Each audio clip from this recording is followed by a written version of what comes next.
You know that phrase, the end? What if I told you it doesn't really mean what we think it means? We see those words everywhere, but their ancient roots tell a completely different story, one that's less about stopping and way more about starting. Today, we're going to dive into that hidden meaning, and honestly, it might just change how you look at every single goal in your life. So let me ask you, when you hear the word end, what's the first thing that pops into your head? For most of us, it's probably something like a big red stop sign, right? Or maybe turning the very last page of a book, a finish line. Basically, it means stop. It's over. We're done here. But what if that's only half the story? Get this. The English word end actually traces back to an ancient Greek root, tel, which meant to turn around. How cool is that? It's not about hitting a brick wall. It's about turning a corner. Not a dead stop, but a pivot point. It's that moment where one phase completes so that a whole new one can begin. It's all about transition, not just termination. And this one little root, it gives birth to this entire family of really powerful words that all build on each other. You've got the noun, telos, which means both the end and the goal. Then you have the action words, teleo, to finish or fulfill, and teleo, to complete or perfect. And finally, you get the adjective, teleos, meaning perfect or mature. Each one adds a new layer. So let's start with the foundation, the noun, telos. All right, first up, the core concept itself, the noun telos. And this is where it gets really interesting, because right away we hit this incredible tension in its meaning. Is it just an end, or is it a goal? Yet telos basically has two faces. On one hand, it can mean end, just like we'd expect, a conclusion, the last step.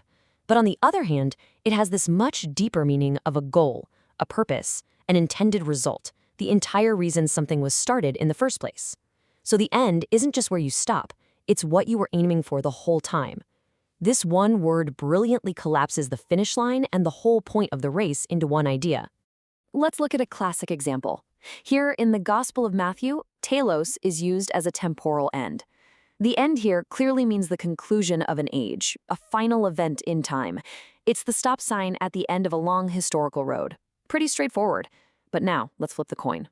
Now check this out. In this verse from 1 Timothy, the telos of the command has nothing to do with a stopping point. It's all about its ultimate purpose, its destination. The whole point of the command is to produce love. Here, the end is the goal. And that's the key, you see. Telos always pushes us to ask of anything, where does this stop? Sure. But also, what was its ultimate purpose all along? So if telos is the goal, the destination on the map, then how do you actually get there? Well, that takes us from the noun, the idea, to the verbs. These are the action words that bring that goal to life. In fact, one of the single most pivotal phrases ever spoken in human history comes directly from this word family. I'm pretty sure you're going to recognize it. It is finished. Of course, these are the famous last words of Jesus on the cross. The original Greek is Tetelestai, which comes directly from our verb teleo. And this is so much more than a sigh of relief, like, phew, it's over. No, this is a cry of victory. It means the goal has been accomplished, the purpose is fulfilled, the debt is paid in full. It's the ultimate declaration that the telos, the mission, has been perfectly and completely achieved. And this powerful verb teleo isn't just reserved for these huge, world-changing moments. It shows up in surprisingly everyday contexts, too.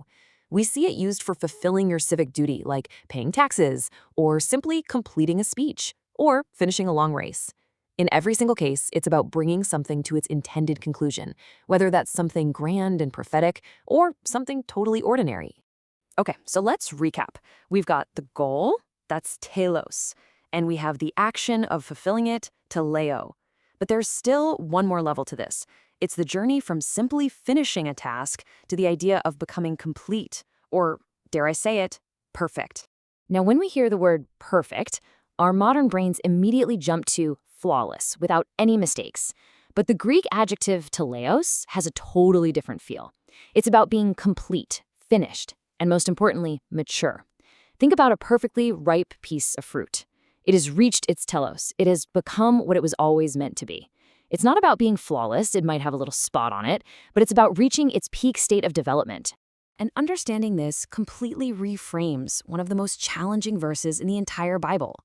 When Jesus says, be teleos, maybe he isn't saying be absolutely flawless and never make a mistake.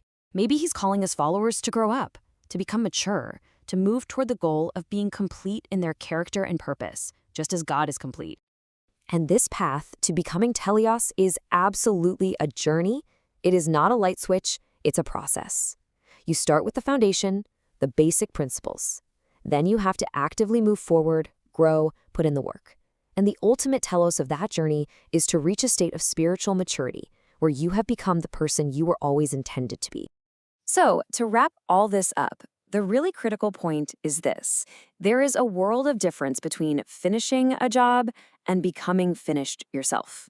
The ultimate goal in life isn't just checking things off a to-do list. It's about becoming a completed work, a person who has finally reached their true intended purpose. And this is where all these ancient ideas come crashing right into our lives, here and now.